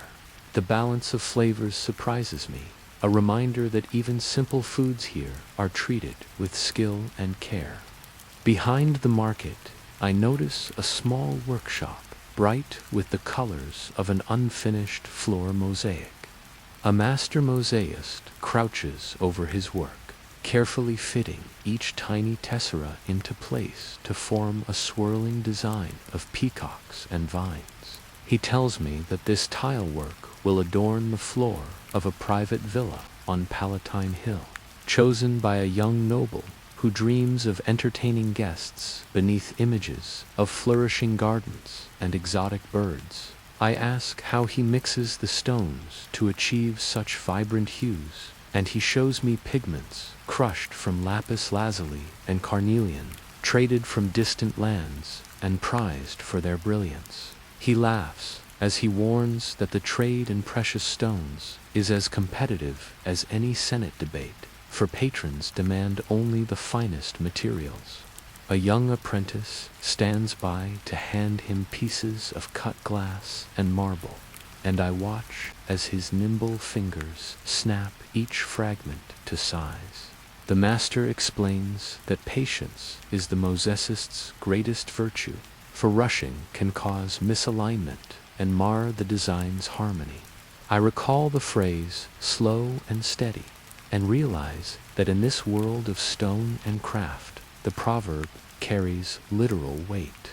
To honor their skill, I kneel to inspect the work more closely, tracing the looping patterns with my eyes and imagining the scene it will create under flickering lamplight. Leaving the workshop, I wander into a shaded portico, where a group of scholars debates the virtues of Plato and Aristotle. Their voices rise in friendly contention as they consider whether the soul's immortality outweighs the practical ethics of civic duty. A scholar with a quick smile turns to me and invites my opinion, and I murmur that harmony between thought and action seems the noblest path. He nods, offering me a sip of water drawn from a small bronze fountain decorated with carvings of dolphins. The cool water refreshes me, and I realize that public fountains embody more than utility. They represent generosity, for every passerby may drink freely. Near the fountain, I notice a pack of children playing knucklebones from sheep's ankle bones, their laughter echoing beneath the colonnade. A teacher nearby crafts clay whistles to teach them simple melodies, explaining that music training enhances memory and harmony in both mind and community. The children stop their game to blow softly into the whistles, producing gentle notes that mingle with birdsong. The teacher grins as he gestures for me to join, and I manage a tentative tune that draws encouraging nods before I move on. By early afternoon, the market stalls begin to close, and vendors pack their goods onto carts bound for nearby towns. I pause at a small tavern where a pot of lentil soup simmers over hot coals. The innkeeper ladles generous portions into earthenware bowls and offers me a seat beside his steaming hearth. He tells me that legionaries passing through sometimes stop here for a hearty meal before resuming their patrols along the walls. His soup, he assures me, tastes of home for soldiers far from their families. I savor each spoonful, noting how simple ingredients, warmed by friendship, can feel as luxurious as any banquet of marble halls. Sated and content, I rise to rejoin the city's rhythms, carrying with me the memory of bright mosaics, spirited debate, and children's laughter. In Rome, each midday brings new textures of life, from market bustle to quiet artistry, all woven into the grand narrative of a city that, though ancient, pulses with vigor and community. As afternoon unfolds, I press onward, eager for the next chapter in my Roman odyssey. With the sun now tilting westward, I leave the bustling market behind and make my way toward a small vineyard that carpets a gentle slope just beyond the city's edge. Grapevines stand in neat rows, their leaves shimmering green in the warmth of the late afternoon light. A vintner greets me at a gate fashioned from woven reeds, his tunic dusted lightly with earth from tending the soil. He leads me through the rows, explaining that these vines were grafted from stock brought from Campania, selected for their resilience and sweet character. He points to a cluster of nearly ripe grapes, their skins taut and heavy, and invites me to taste one directly from the vine. The burst of juice tastes of sun and promise, and I learn that they will be hand-harvested at dawn next week to capture the cool morning crispness. Wandering between the vines, I admire the careful irrigation trenches that channel water from a nearby spring. The vintner tells me that Roman engineers devised these simple channels to deliver moisture directly to each vine's roots, conserving precious water and ensuring a consistent harvest. I reflect on how this modest technology rivals our modern drip systems, yet depends entirely on gravity and human foresight. He laughs softly when I praise his ingenuity, remarking that necessity and curiosity have long driven Romans to perfect everyday tasks. At the crest of the vineyard, we pause before a small stone table set under an olive tree. Clay jugs of new wine stand beside bowls of olives cured in local brine and platters of freshly baked flatbread dotted with rosemary from his herb garden.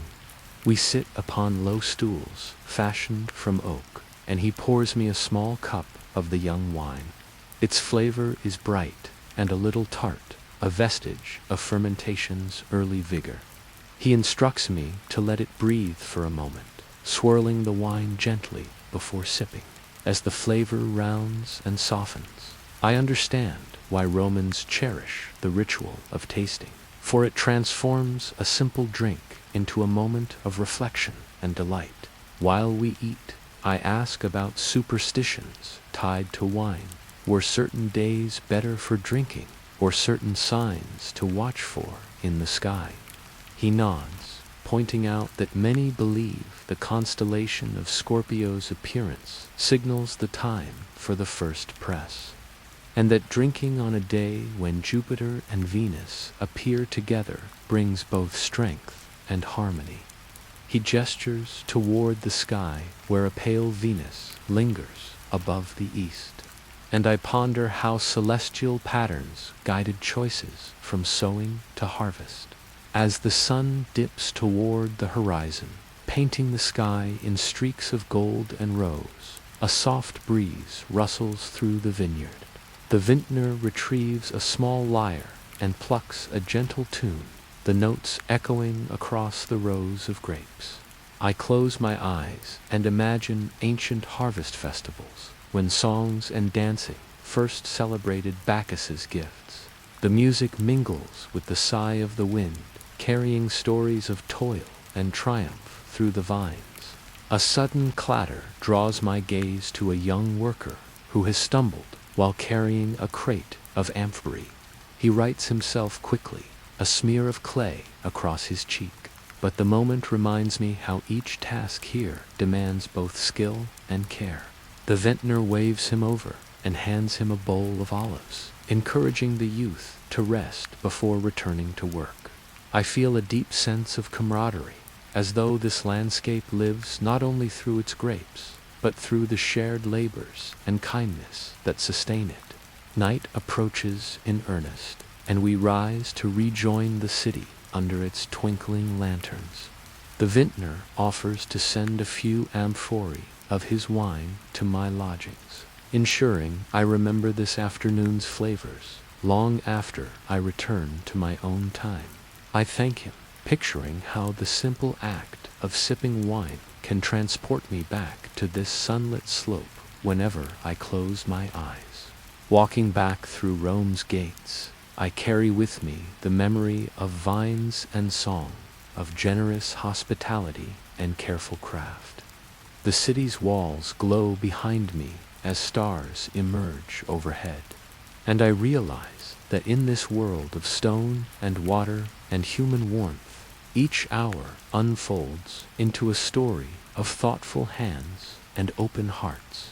Eager for tomorrow's discoveries, I step once more into the lantern-lit streets, ready for the next page in my Roman chronicle.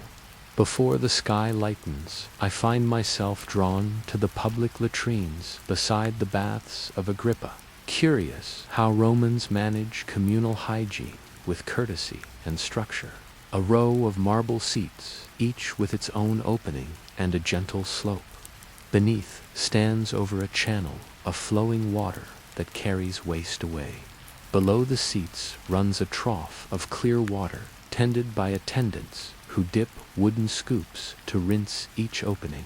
I take my place beside a handful of early risers, bakers, scribes, laborers, all chatting as though they were gathered in a small forum rather than discussing private matters.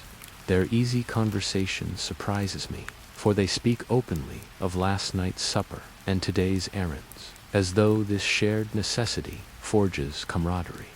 One baker, whose tunic is blotched with flour, laughs, as he says he feels cleansed in both body and mind after such an unembarrassed ritual. A scribe beside him adds that discussing civic news here ensures every citizen stays informed even while meeting the simplest of needs. I thank them for their openness before stepping away refreshed and reflective on how, by first light, I return toward the Forum Holatorium, where vegetable sellers arrange baskets of spring onions, cabbage, and radishes. An elderly vendor offers me a fresh egg, still warm from his coop, and explains how his chickens range freely along the riverbank, scratching for grain and insects. I crack the egg into a small iron pan over a brazier's glow, adding a pinch of salt and a few drops of olive oil, and savor its creamy richness before handing him a few coins in thanks.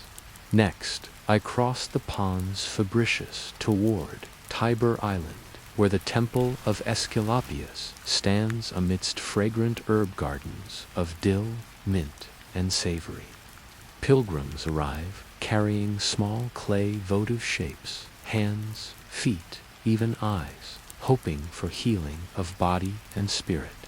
He explains that the bark's natural compounds reduce swelling and heat, and that careful dosage prevents dizziness or discomfort. I sip a small cup of the warm liquid and feel its gentle power spread through me, marveling that such a simple remedy can bring relief. Nearby, an assistant spreads poultices of crushed herbs and honey upon fresh cuts, showing me how the sticky mixture draws out infection. A woman with a bandaged wrist thanks the healer with a relieved smile and shares a soft laugh when the poultice's sweet scent reminds her of morning porridge. I learned that Roman medicine blends ritual prayers to the god with treatments born of observation and tradition, a balance of faith and practice that serves many. Leaving the island, I pause by the riverbank, where fishermen haul in nets thick with small fish. Their scales flash like pearls beneath the morning sun, and an enthusiastic fishmonger offers me an eel to examine. He explains that eels migrate upriver each autumn, and that their rich flesh and oil make them a prized delicacy. He invites me to visit his stall later, near the theater of Marcellus, for a plate of stewed eel with wine and spices. I promise to return, intrigued by the chance to taste another facet of Roman cuisine. As noon approaches, I climb a gentle street back toward the heart of the city, reflecting on how public design, sacred care, and commerce intertwine in Roman life. Even a visit to the latrine becomes a communal experience, and an island temple offers solace for both body and soul. With gratitude for these small wonders, I hurry onward, eager for the afternoon's discoveries and the next chapters in my exploration of a world where kindness and curiosity shape every day. Before the sky has warmed, I slip from my lodgings and make my way toward the river port, where barges and small ships line the quays. Lanterns sway softly against the stone walls, and the air carries the scent of damp wood and river mud. A shipwright greets me by name, recalling our brief meeting at the market, and invites me to watch as his apprentices prepare a new cargo vessel for its maiden voyage. We move to a slipway where the bare frame of a small ship stands upon cradles carved from oak. The master shipwright taps the hull with a mallet to test its integrity, calling out yes or no to each strike, and that Romans build vessels not only for strength, but also for speed and stability. I note how the curved ribs of the hull resemble the arch of an aqueduct, each form echoing the other in stone and timber. An apprentice holds a length of caulking composed of wool and pine resin, pressing it into the joints between planks, while another follows behind with a heated iron to melt the resin and seal the seam. The master smiles as he guides the young man's hand, reminding him that patience and precision ensure the ship's safety on heavy water. I offer to help hold the iron and feel its warmth radiate through my fingertips, realizing that even a simple task binds me to centuries of craft. Nearby, a team of rope makers weaves strands of hemp into thick cords for the rigging. Each strand must bear immense tension without fraying, and the rope maker hums a rhythmic chant as his hands twist fibers into sturdy lines. He says that a single broken rope can doom a voyage, so he treats each twist as if it carried the lives of sailors. I pick up a coil of finished rope and marvel at its strength and flexibility, imagining how it will guide sails and anchor the vessel in unfamiliar harbors. As dawn's light brightens the sky, I follow a group of merchants unloading amphorae of wine from a barge moored at the far dock. They pass jars hand to hand in a chain that flows like water itself, each person offering a steady grip and a nod of camaraderie. A merchant from Campania gestures for me to taste a small cup of the vintage, its flavor mellow with a hint of wild herbs from hillside vineyards. He jokes that Romans raise a glass to both Bacchus and to the skill of those who transport his gift safely to market. With the shipwright's work well underway and the port's activity in full swing, I step back to admire the morning's choreography. Barges drift against the current, boatmen chant, as they push from the shore, and traders haggle over price with the cheerful confidence of people who know that commerce sustains city and country alike. Even before the sun climbs fully into the sky, life on the water pulses with purpose and care. Turning away from the quays, I pause on a small bridge to watch the rivers flow. I reflect on how Romans harness water for transport, for bathing, for irrigation, and for power. Each used testament to human ingenuity, shaped by necessity and curiosity. As I leave the bridge and step into the city's heart, I carry with me the lessons of shipwrights and rope makers, of merchants and boatmen, all contributing to a world both vast and intimately connected. Eager for the day's next chapter, I press on toward the forums and temples that await beyond. As the sun begins its slow descent, I follow a lantern-lit path toward the grand atrium of a patrician's villa perched on the gentle slope of the Esquiline Hill. The courtyard fountains murmur beneath columns of gleaming marble, and climbing vines drape the walls with their deep green leaves. A servant in pristine tunic greets me with a warm smile and leads me through the peristyle garden, where statues of gods and heroes stand among fragrant roses and lilies. I pause to inhale their heady scent, noting how the play of lantern light and shadow transforms each bloom into a living work of art. In the triclinium, I find cushions arranged around low tables, laden with dishes that speak of both luxury and simple pleasure. A roasted pheasant sits at the center, its skin glistening with honey and garlanded with fresh herbs from the kitchen garden. Bowls of marinated olives and crisp salads tossed with vinaigrette rest beside plates of fresh asparagus drizzled with local cheese. A jug of chilled white wine stands ready, its surface beaded with condensation that glitters by the flickering lamps. My host, a kindly woman of calm presence, welcomes me and introduces her family and guests. A philosopher from Athens leans forward as she speaks of Socratic teaching, and a merchant from Baetica shares news of olive oil shipments bound for distant provinces. Each guest brings a distinct tale, yet their voices blend into a harmonious chorus that celebrates both individuality and shared delight. As we recline, I am offered a small cup of spiced wine infused with dried roses and oak-aged in a clay amphora. The first sip carries the warmth of summer days and the promise of gentle evening calm. Conversation drifts from current affairs to personal memories. A aunt recounts her childhood journey along the Appian Way, marveling at the stars that guided her carriage. A young poet offers a couplet he composed that morning, honoring Jupiter's vast sky and the city's ever-vigilant watch. When the roasted pheasant is carved and shared, a baker's apprentice enters with a platter of layered pastry filled with fruit and sweetened with honey. She explains that the layered dough must rest between each folding to achieve its delicate flakiness, a lesson in patience, both literal and symbolic.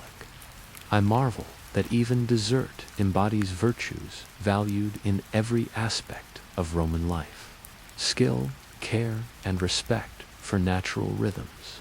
Midway through the meal, a distant peal of trumpets announces the approach of the nightly patrol of the vigils.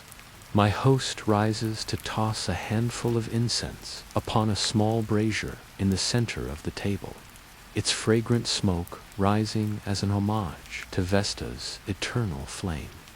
The company falls silent as the smoke drifts upward, a moment of collective reverence that binds each of us in a shared gesture of gratitude and hope for the safety of the city's hearths.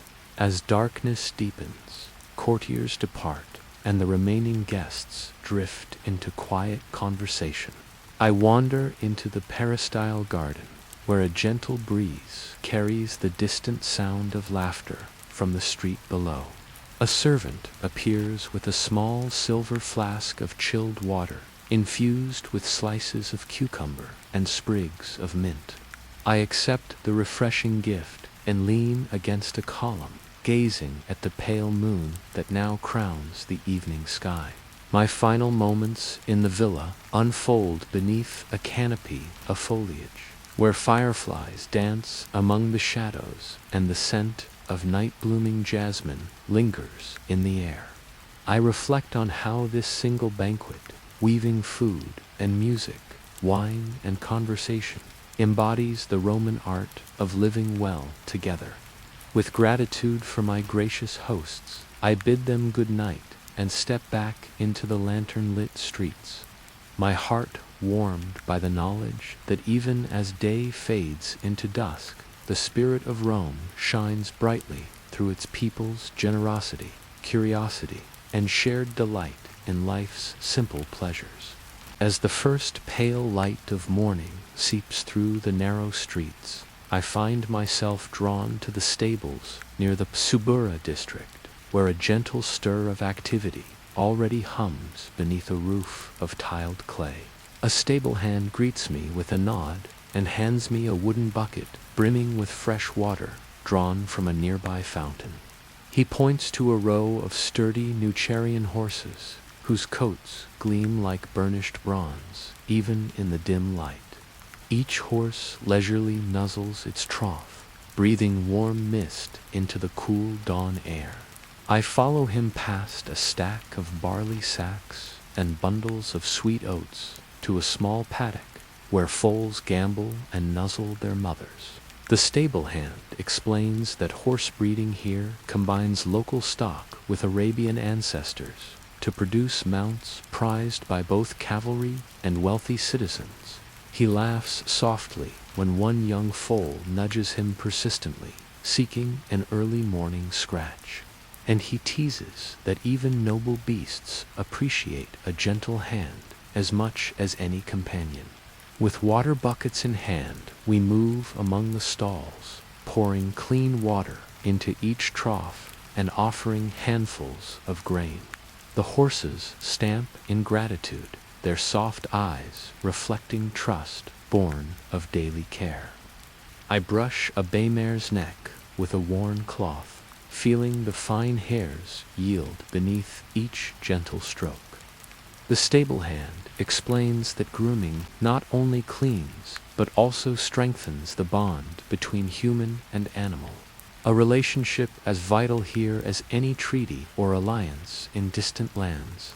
By mid-dawn, I slip away from the stable yard and follow the scent of sweat and sand toward the Ludus Magnus, Rome's principal gladiator school located near the Colosseum. A trainer stands at the entrance, wielding a wooden practice sword, observing recruits unwrapping leather wraps from their forearms. The clang of metal on wood echoes as a novice blocks and parries with determined focus. I watch as another recruit moves through footwork drills, his feet carving precise patterns in the dust.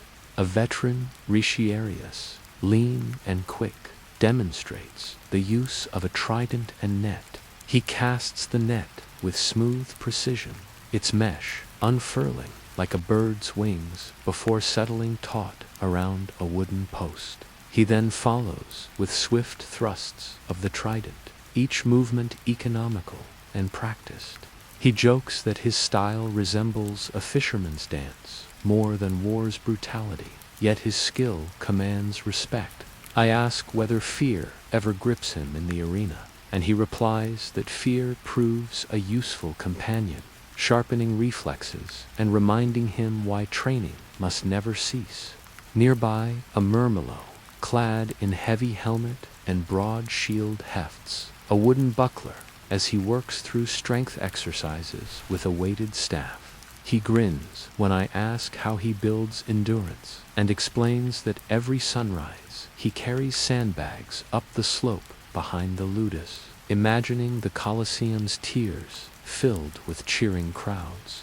His laughter rumbles like distant thunder, and I realize that even in a world of spectacle, these men forge bonds of camaraderie stronger than iron.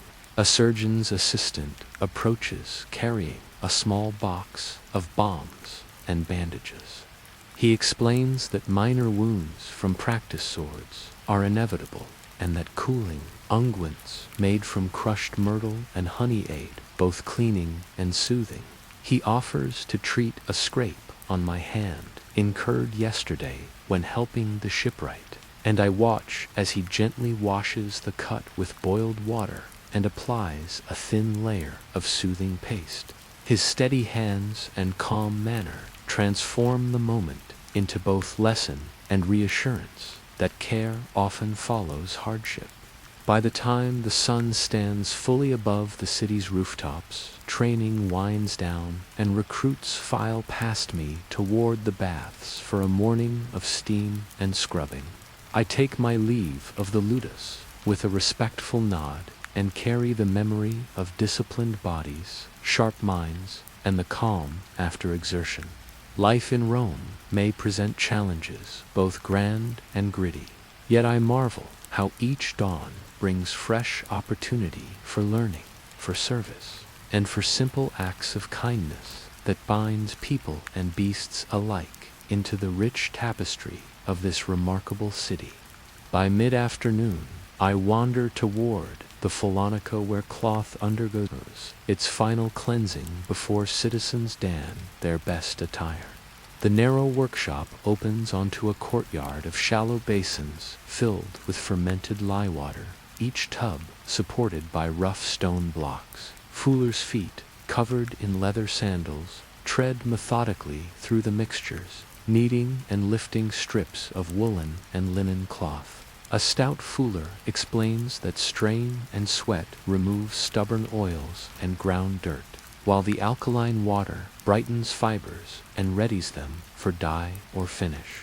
A helper hands me a strip of uncleaned wool and invites me to try kneading it beneath the clear water that flows from a nearby channel. As I press and pound, I feel the fabric soften, its rough wielding to gentle insistence. The fuller smiles when I comment on the method's simplicity and says that Romans have practiced this craft for generations, perfecting the balance between brute force and tender care.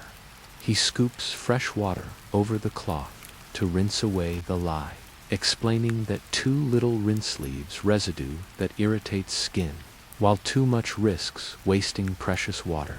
After the cloth dries on wooden racks, I follow a stained pathway into an adjacent courtyard where garments receive their final touch. Artisans brush iron tools across the fabric, smoothing errant threads and shaping tunics with careful strokes. A woman weaver I spoke to yesterday at the cloth bazaar joins me and demonstrates how pressing with a flat iron composed of smooth pottery and heated over coals sets the fabric flat. I marvel that garment care demands as much attention as its initial creation, each step contributing to the cycle of daily life. Leaving the Folonica, I cross the Vicus Caprarius toward an open space where a troop of young rhetoricians practices declamation. They stand in a semicircle, each holding a rolled scroll, and recite passages from famous speakers such as Cicero and Hortensius. A teacher applauds correct emphasis on key words and offers gentle corrections on pacing and tone. I approach and ask whether declamation serves merely for show or holds practical use. A keen student replies that mastery of speech opens doors in law courts, council meetings, and even chance encounters at the forum. He demonstrates by delivering a brief appeal to justice in plain, impactful Latin, and I sense how words wield power equal to any sword. As the sun dips low, I stroll toward the Temple of Mercury, patron of merchants and travelers, situated near the cattle market. Merchants leave small pouches of grain before the altar, seeking favorable terms and safe passage for their goods. A trader from Crete shows me his offering of barley and coins, explaining that Mercury's swift-winged feet guide caravans and expedite deals. He invites me to inscribe my name on a wooden tablet and place it in a rack beside many others, a gesture ensuring I to receive safe journeys and prosperous transactions. A sudden rustle draws my gaze to a parchment scroll lying abandoned near the temple steps. Its edges flutter in a stray breeze, teasing words I cannot yet read. I pick it up carefully and discover that it contains a poem in praise of the city's fountains, extolling their crystal flow and public spirit. Nearby, I spot a weathered poet in search of his lost work. I call to him, and he hurries forth, gratitude shining in his eyes when he recognizes his verses. He thanks me profusely and offers to share his next composition in private, a kindness that transforms an accidental mishap into a moment of human connection. With the rescued scroll tucked beneath my arm, I pause beneath the temple's portico. The stone columns glow in the slanting light, and voices drift from the nearby tavern where workers gather for evening refreshment. I open the scroll and read aloud the poet's lines celebrating water set free from granite to nourish the many. Passers-by pause to listen, smiling at the fresh tribute to their city's ingenuity. I realize that even small act, a rescued poem, a shared verse, bind individuals into the vibrant tapestry of Roman life. As dusk settles, I return the scroll to its grateful author and bid him farewell. My steps carry me back through the lantern-lit streets, each corner alive with commerce, craft, and the quiet thrill of shared stories. In a city woven from stone, water, and human will, I find that every day unfolds into a symphony of purpose, kindness, and curiosity. With this thought, I press onward toward another evening's promise of discovery and delight. Long after the last flicker of lantern light fades from the narrow street lanes, I find sleep elusive, my mind humming with the day's marvels. Drawing on a spare cloak, I slip outside into the whispering night and follow a path toward the house of the baker who rose before dawn to feed the city. His ovens still glow faintly through the small windows of his shop, and a single apprentice tends the last of the cooling loaves. I offer a quiet greeting and ask whether any fresh bread remains. He breaks a loaf in half, handing me the still warm interior and explaining that day's first provisions preserve life's rhythm. Bread before work, bread before rest, bread each morning and evening alike. We share the simple meal beneath the glow of an oil lamp, and he recounts how his family has baked for 3 generations, refining recipes handed down through memory rather than recipe scrolls. He jokes that even a careless knead can lead to flatbread, yet each imperfection teaches a baker to listen to the dough. His words remind me that mastery arises from humility, and I thank him for sharing both bread and wisdom before slipping away to continue my night's wanderings. Crossing the empty forum, I pause at the column of Trajan, its spiral of reliefs dim in darkness, but still imposing in silhouette. I remember how daylight reveals scenes of victory and sacrifice carved into its marble, and I imagine how torchlight might play across those ancient images, the heroism of campaign and the humanity of loss intertwined. A cool breeze stirs the carved figures as though they breathe beneath the stone, and I whisper a silent salute to those who shaped this city with both sword and sculptor's hand. By pre-dawn, I arrive at a modest pottery workshop, where the kiln's fire burns low, embers glowing like dying stars. A potter stirs the ashes with a metal rod to check the kiln's temperature and calls me to inspect a fresh amphora just removed from the heat. Its walls feel warm and firm, the clay's subtle variations tracing delicate ridges made by the spinning wheel. The potter explains that creating vessels for wine and oil demands both art and science. Clay must be mixed to exact consistency, walls must be evenly formed, and the final firing must achieve the right balance of heat to seal pores without cracking the vessel. I watch as he dips a brush into a slip of fine clay mixed with iron oxide and paints a simple garland motif around the vessel's neck. He tells me that such decoration honors Dionysus's gifts, while marking the potter's unique style. A young apprentice enters, bearing a tray of fresh water and cheese, and the potter invites me to rest beside the kiln's warmth. As we eat, he recounts a surprising story. How last week a traveling merchant mistook his plain amphora for one from Gaul and paid 3 times the usual price, marveling at its strength. As the sky brightens, I bid farewell to the potter and step onto a rising road that leads into the city's heart. Lanterns wink out behind me, replaced by dawn's soft glow.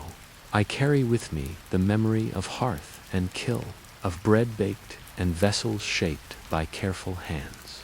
Life in Rome may move at a pace unfamiliar to my own era, yet it unfolds with a leisurely grace, each moment an opportunity to learn, to share, and to marvel at the simple wonders that form the bedrock of a civilization both vast and deeply human.